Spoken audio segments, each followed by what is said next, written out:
so I dyed my hair silver. You need to bleach your hair first. A colorist I am not. There have been some mitigating circumstances in me getting this video made, namely a hurricane. It's late October in Cabot Cove, and as Halloween approaches, something strange is in the air. You know, Murder, She Wrote. I love a mass market paperback, I'm not gonna lie.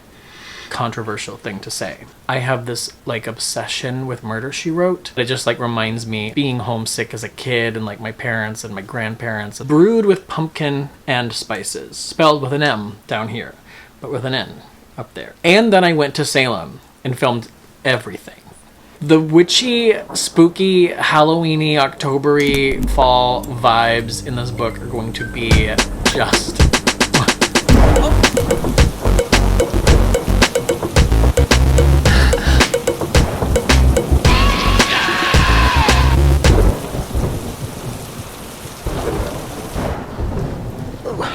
Greetings and welcome to October. Hey everybody, how's it going? Welcome back to my channel, Reading in the Dark. My name is Byron and I read sometimes. This video is very exciting and a little bit late. There have been some mitigating circumstances in me getting this video made, namely a hurricane that came through and knocked out my power for 4 days, and a back injury and COVID. So I'm doing my best. So I'm actually feeling fine now. I technically am still on my isolation period from work. I'm enjoying this lovely bottle of pumpkin ale from Dogfish Head. It's brewed with pumpkin and spices, spelled with an M down here, but with an N up there. I keep checking to make sure that this candle is not gonna like set fire to my bookcase. It's not even warm up there. I recently went to a wedding in Salem, Massachusetts, and wanted to have something fun look-wise to have for the wedding, so I dyed my hair silver. It was kind of a trial. I'd never actually lightened my hair before, so I used the silver metallic dye. I bought 2 boxes thinking I might need 2 applications, and it still didn't really do anything before someone finally pointed out, you need to bleach your hair first. So I did that, and then I did another box of this, and then it worked. So then I went to the wedding, had a great time, went all around Salem. I took a million videos while I was there. Hopefully I can form that into some kind of vlog, which will take me a year to edit. And by the end of the trip, my hair was no longer silver. It was more just like a very light, you know, blonde color. I do have purple shampoo, by the way, and it keeps it from being too yellow now, but it doesn't put the gray silver thing back into it. So then I got more bleach and more silver dye. Tried to just do the roots.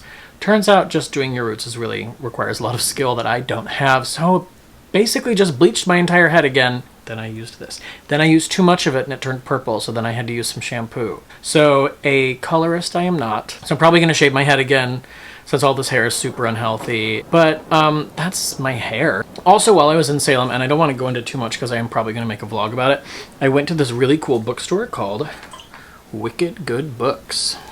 And I got this sticker, which was really, really cute. They were asking at the checkout, they were like, do you want any stickers? And I was like, that seems random. And then I thought about it, and I was like, actually, I really did, because now I have this like water bottle that I can put stickers on. This is my Crush sticker from Finding Nemo, Tucson, because we took an awesome, awesome vacation to Phoenix and Tucson. And now I have my Salem sticker. So I am back. I'm so worried about my September vlog, because in the month of September, I vlogged like normal things like reading, and then I also vlogged the process of me decorating my house for Halloween. And then I went to Salem and filmed everything. Oh, and then there was a hurricane, and I filmed a lot of that too. So at some point, there may be a September vlog, and then maybe there'll be a separate decorating video and a separate Salem vlog. I don't know. Or none of those things will happen. I'm doing my best. So October, my favorite month. I haven't even mentioned this yet. October is my favorite month. It's my birth month. I just had my birthday. Thank you very much. I turned not 25 again. My house is decorated for Halloween at the beginning of September. I throw a big Halloween party at the end of every October, although I haven't for the last 2 years for pandemical reasons, and I now will be again. So I decorate my house like crazy, and I watch tons of horror movies. I'm a huge horror movie fan, so this month is big for me. So I try to fit too many books into October every year, and it's really hard to do because I also try to watch all my favorite horror movies, and there's like a very long list.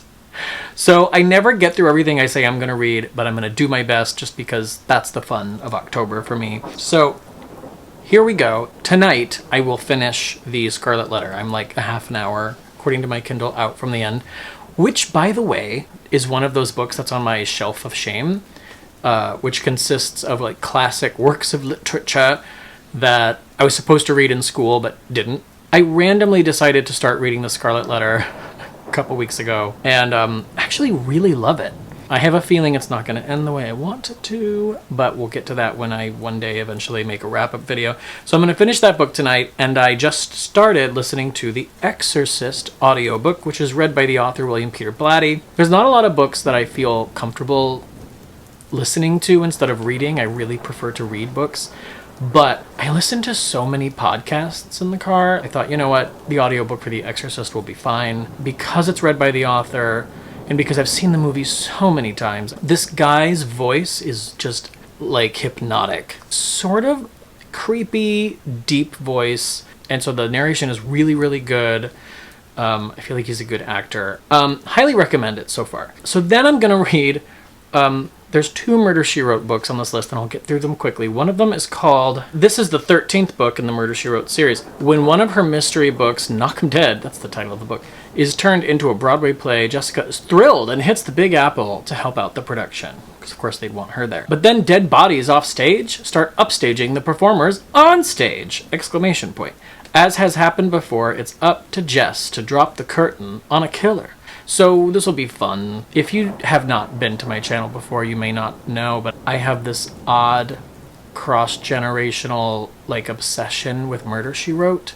It brings me lots of like comfy, cozy vibes, which is what it's for. It just like reminds me of like being homesick as a kid and like my parents and my grandparents. You know, Murder, She Wrote. These books are so easy to read. They're very, very short. They all look like this. I love a mass market paperback, I'm not going to lie.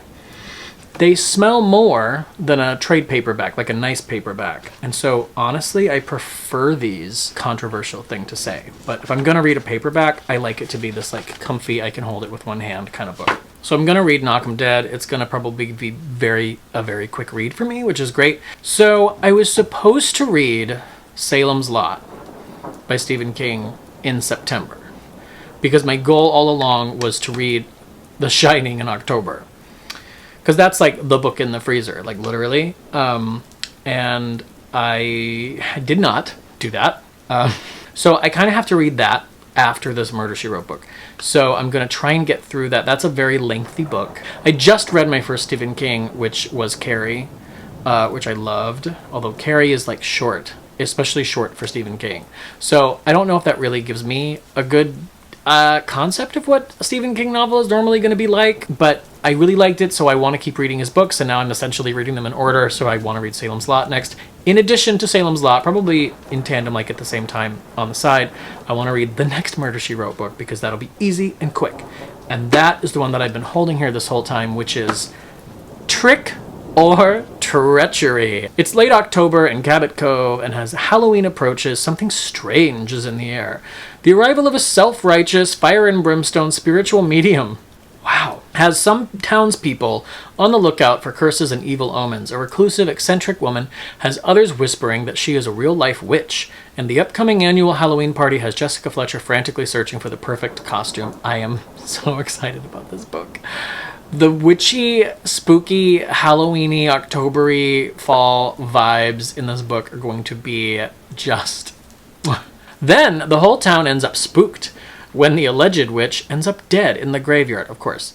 And everyone at the party is a suspect. Jess takes it upon herself to stir through a witch's brew of motives and concocts a scary scheme of her own to make sure a guilty ghoul doesn't get away with murder. Trick or Treachery. Could anything possibly be better than this book? I mentioned this in one of my other videos, but one of my favorite things about these books is the covers.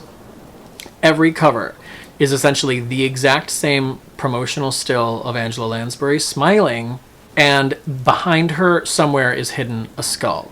Let's talk about this skull, which is really just part of the fence behind her. I mean, this is actually somewhat more subtle and clever than a lot of them are on the other book.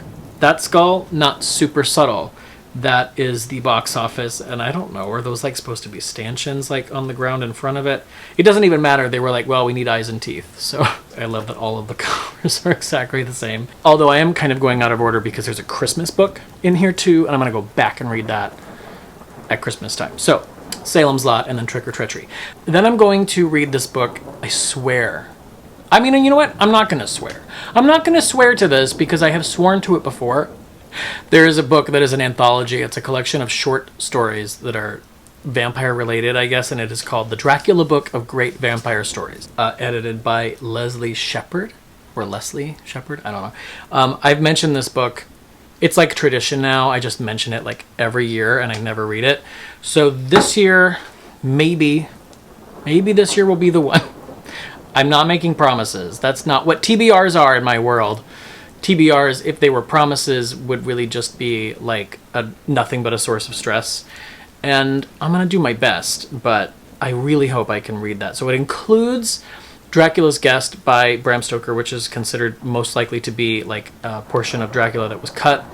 And also Carmilla by Sheridan Le Fanu, which was also is widely considered to have inspired Dracula by Bram Stoker.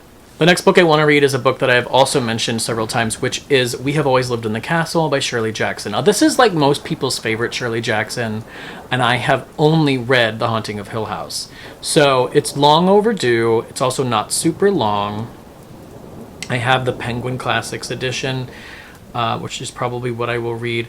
I try to kind of switch up whether I'm reading things on paper or on my Kindle, because I am a big Kindle fan, but I like to kind of go back and forth. The version that I have is 158 pages. Okay, so this is another one that like I really ought to be able to get through.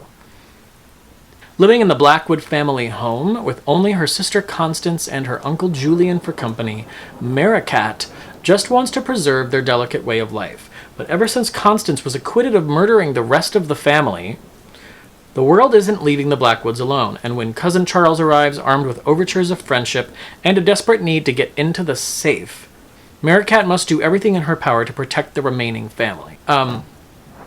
We Have Always Lived in the Castle. Yeah, a lot of people prefer this to The Haunting of Hill House by Shirley Jackson, and that intrigues me because I absolutely love that book. I don't know whether these Stephen King books are just going to make all these other books impossible to get through, or if these other books are going to make the Stephen King book impossible to get through. I would sort of prefer that. I would rather feel like I've read several things than just kind of mostly read one thing. The last book I have on my list is A Secret History of Witches by Louisa Morgan. This book was recommended to me by my friend Meg at work, my voracious reading buddy in real life, as opposed to my voracious reading buddies online. She and I work together, and she recommended this, so I actually bought a copy for myself. An ancient and dangerous power is being handed down from mother to daughter through some of the most consequential historic events of the last 2 centuries. After Grandmère Ursule gives her life to save her tribe, her magic seems to die with her. Even so, her family keeps the old faith, practicing the spells and rites that have been handed from mother to daughter for generations. Until one day, Ursule's young granddaughter steps into the circle and magic flows anew. From early 19th century Brittany to London during the Second World War, 5 generations of witches fight the battles of their time, deciding how far they are willing to go to protect their family, their heritage, and ultimately all of our futures. Historical fiction. Witches. 496 pages long. Not horrible, but I'm not super optimistic about getting through this one. I think I can certainly finish the Exorcist audiobook. The Scarlet Letter will be done tonight. Murder, She Wrote 13 and 14. Done. And then I think I will either get through the Dracula Book of Great Vampire Stories or We Have Always Lived in the Castle. And then whether or not I get through Salem's Lot is anybody's guess. So those are my goals for the month of October, which is already one half over. However, because I tested positive for COVID a couple of days ago, I am now currently on essentially day 3 of 11, where I am not allowed to go to work. So basically counting today, I have 9 days still to just be home doing stuff. And I feel completely fine. So this is where we're at with this whole pandemic situation. The policies are interesting. I've got a lot of time. I also have a bunch of horror movies that I have to watch. I'm super excited. I'm already like really enjoying all the October vibes. I love that my house is decorated. I can't wait for you to see it. There are lights everywhere, purple and orange, like flickering lights everywhere. I've got like spooky skeletons and stuff. This is my bat. His name is probably Walter. And Walter goes right here because he's a bat. This is the only kind of bat that I want in my life because I was terrorized by a bat once in Summerstock. I was living in this old Victorian house in upstate New York, and at dusk I was in the house by myself because I was the only person who did not have rehearsal that evening, and I got up to walk out of a room and this bat flew directly at my face. And I ducked and I hit the deck and it didn't hit me in the face, but then it like flew in circles around the little room that I was in, and I was like army crawling on the floor trying to open the front door to make it go out, and then it went upstairs instead, and then it eventually got out of the house, but not right away. And I was terrorized for all time. I realize they're actually not harmful. I'm not trying to like spread anti-bat propaganda. I just have an issue with bats. So I'm doing my best. But this little bat, Walter, is my friend for obvious reasons. So I'm loving all of this stuff. I'm super excited about October and all of the spookiness that has already come my way via a trip to Salem. What? We took a ghost tour? Perfect. And on brand for my joy. Please let me know what books you are reading this month, what scary movies are your favorite, what you're into in terms of like horror, thriller, where you draw the line, because some people are like, well, I only like scary things to a point. Let me know what you think of the books that I've chosen. Do you have thoughts? Do you have feelings? Do you have opinions? If you have anything you'd like to share with me, that is what the comment box below is for. It is your friend, unless, of course, you just want to say nasty things to me, in which case, I don't care. So that is going to do it for me for this video. That is my TBR for the month of October. I will try to stick to it. And that's it. There's no more.